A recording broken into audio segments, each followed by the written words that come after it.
Absolutely. That's a point in the right direction on where I thought Sam Bradford could be. But I'm going to tell you the truth, man. My faith was starting to waver a little bit as far as Sam Bradford. Of course, you know, I was his biggest cheerleader leading into the season because I know the capabilities he has. I know the type of athlete he is. I know the quarterback he could be. But it just didn't see it with this offense. I didn't see him, even with the lackluster play calling Chip Kelly gave him earlier in the season and the way the offensive line played, I still didn't see the consistency I needed to see. And, he threw some pretty balls more times than not. They were behind or over the receiver's head. Yeah, now, I still don't think this is a great fit for him because the quarterback, he doesn't have the ability to run, but it shows you that if you can run the ball as a team, that certainly opens up a second dimension for him that they haven't had the first couple of weeks. Absolutely, and I've always said, since the season did start, that this should be a run first, pass second. So if Sam Bradford's the second option, I really believe this team could really do a lot better than they are. But since they didn't have the notion that they needed to run the proper plays to fit with this offensive line, and Chip Kelly thought that he could use this offensive line like he used the previous one with the same caliber athletes, once he realized that that's no longer an option, he had to go in a different direction. And that different direction is running the ball more north and south as opposed to running on the outside on the perimeter. Barrett, that's an interesting option. I want to get your take on what you think changed in the offense yesterday. Chip Kelly finally on Wednesday said, I need to do a better job of calling plays on first and second down. That's why we're struggling. Did you see definitive changes in this offense that helped them succeed? Absolutely. You saw them move the pocket a little bit. They moved his launch point of where they wanted him to throw the ball. They ran a lot more naked plays. Naked is when you get him out, have the offensive line running a run play to one way, and then boot him off the back way. Because, to be realistic, teams weren't respecting the fact that he could run the ball.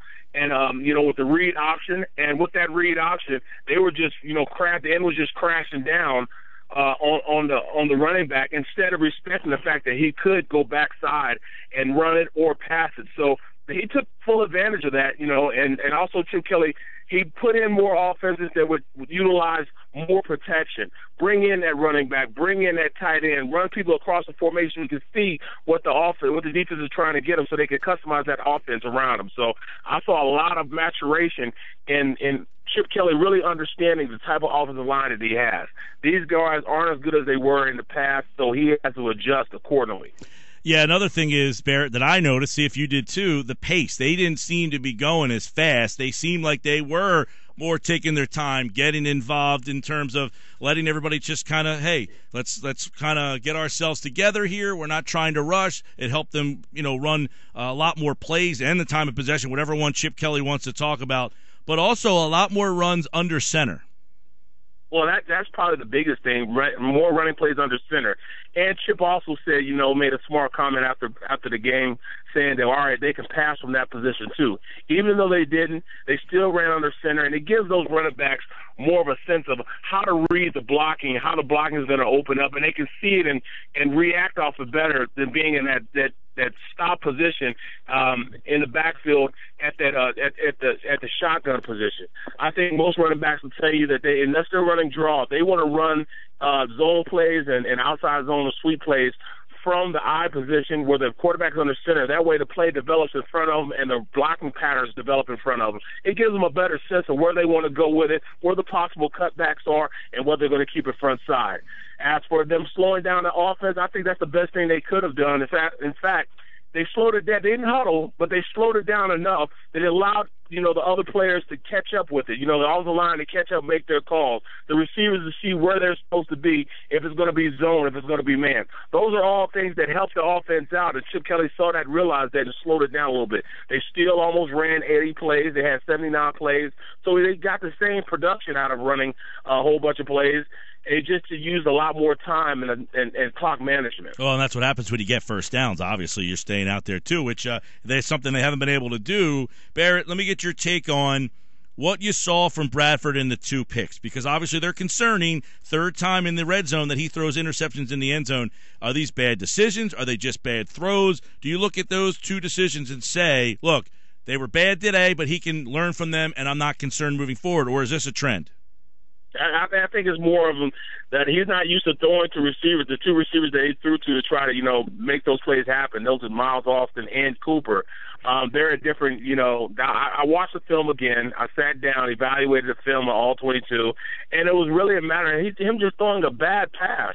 It didn't help with the receivers' routes. I really felt as though Miles Austin should have kind of blocked out the receiver, the DB, because he just flat out beat him, and it was a bad pass by Bradford. He could have threw it up a little bit and it had been a touchdown. And then with the play with Cooper, if he'd have stemmed him inside a little bit, put him on his hip, and then bursted out for the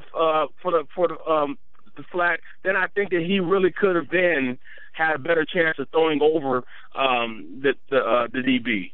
Even though Brown is 6'4", one of the bigger DBs, it was still a horrible throw. And think that he could just, throw it in there like that. I just didn't think it was a good decision by him to throw it like that. Yeah, and one of the things, and I say this, I don't know if it's a bad decision. I just think it's a bad throw. I mean, I think if he makes a throw over the shoulder, right? If he makes a throw over the defender's shoulder and lets Cooper go back to the corner of the end zone, I think Cooper catches the ball. I think he just made a bad throw.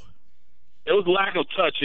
To be realistic, yes. It was lack of touch in his capacity to get the ball over the head of the DB and probably over the front side shoulder of the receiver. Yeah, Barrett Brooks, Super Bowl champion, Breakfast on Broad at bbrooks72 TCN on Twitter, and of course, let me get your thoughts on the offensive line. That's the position that you played, and I know you guys on the Breakfast on Broad have been kind of mapping out some of the problems. What were some of the fixes?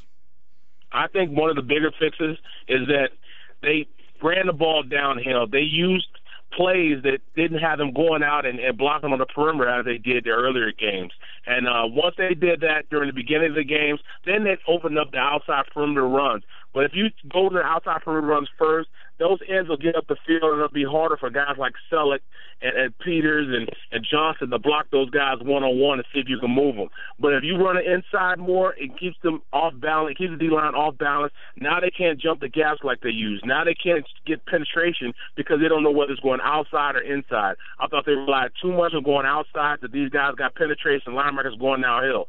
When you start off running the ball inside, giving these guys to have some double teams and move guys off the ball, it really dictates to the defense, all right, I got to be on my toes now. They can run it inside, and they also have the capacity to run it outside now. So they just guessed right in the second half and really imposed their will on them so much in the first half that it really opened up whatever they wanted to do in the second half. Barrett, do you think it matters who the running back is? I don't know. Do you think it runs better with somebody? Yes, it does. Yes, it does. I think Murray, he's not a runner that could stop and go. Like I said, at the beginning of the summer, I think there's going to be a running back controversy. I think Mathis is a more explosive runner. Ryan is more of a guy that can punish guys, in the inside run game. And when he hits the hole, he hits it with authority. I don't necessarily see that with Murray. I think that he doesn't have the capacity to run and then stop and then get it going as fast as as Matthews does.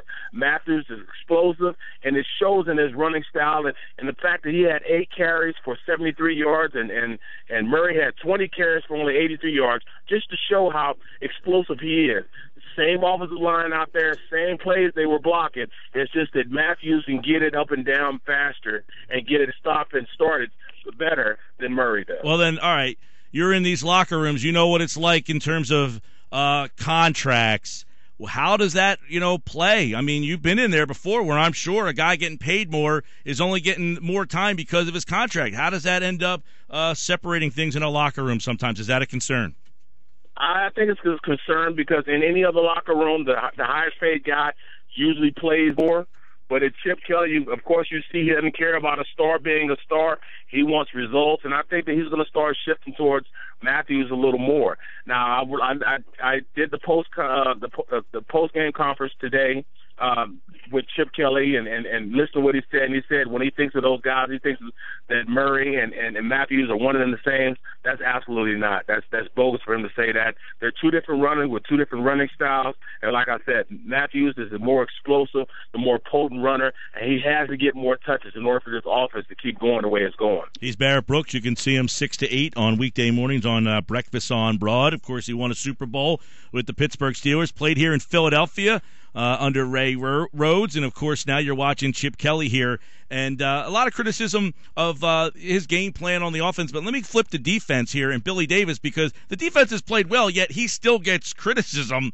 What did you think of their defense yesterday? Now, I think the one issue with the Saints is not a lot of explosion in their offense. They've got some, Breeze is obviously Breeze, but they don't have a lot of guys that can scare you there. So how do you judge what the defense did yesterday, forcing 4 turnovers? Well, I think the game plan they had was masterful. What they did, they wanted to man them guys up and have Fletcher Cox one-on-one, Benny Logan one-on-one, Cedric Thornton one-on-one against the line. And what they did was they covered each of the linemen up.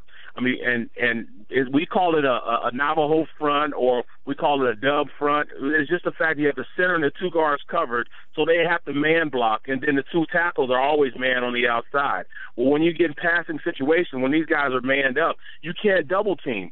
And the only way that you could get by on doing that is if a guy doesn't get beat or you leave an extra blocker or 2 in. And they left extra 2 blockers in, but it still didn't change the fact that the guys in the middle made plays. You can usually chip from the outside, but when the guys in the middle are making plays, it's really, really hard for an offensive lineman to block a defensive lineman that's opposing his Cox in the middle, one-on-one, without any help from the outside. Yeah, I thought that was going to be an issue for the Saints once Townsend was out and they had to play Pete at left tackle, and I thought the Eagles really took advantage of that. But not only Cox, but as you mentioned, they got pushed from up the middle, too, with Logan, and those 2 guys, big help. But there's still, guys like Barwin, and Brandon Ingram seems like he, in the past, in limited time, was getting around the quarterback. I haven't seen him as much around the quarterback. It would be nice to see him become more of a playmaker on defense. Well, that's an every down guy now. At first he would come in and he was just a change of pace type of guy. Now that he's playing every down, the dynamics of how teams look at him and how they block him are different also. Doesn't necessarily mean that he's not making plays. He's definitely making plays because he's garnering a back to come over there and help out on the chip. But it just changes the dynamics on what his production is going to be. It doesn't change what what he brings to the table as far as why they have him out there. Offenses have to account for him because his pass rushing ability is really, really good.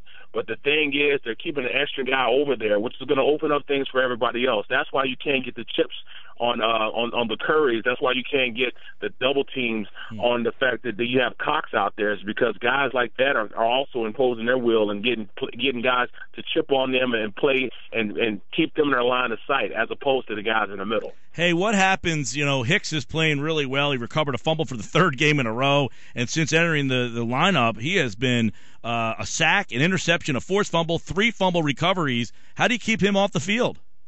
You can't keep him off the field. Even when everybody comes back, he's got to get him some burn. He's got to get him some run. He's proven that he's a commodity out there, especially in the pass coverage standpoint. He's an athlete. He's coming downhill. I think the guy that's going to suffer the most when these guys do come back is going to be the old guy there. He doesn't have it as well as these younger guys. So D'Amico Ryans it'll be tough for him to get on the field once these guys do get healthy, and the fact that Hicks has made an instant impact, and he's been great ever since he's been allowed to be in this offense. He really has. In the defense. Yeah, he really has. And, in the last couple of years, Barrett, safety's been a big problem with Allen and Wolf and a bunch of different Chung.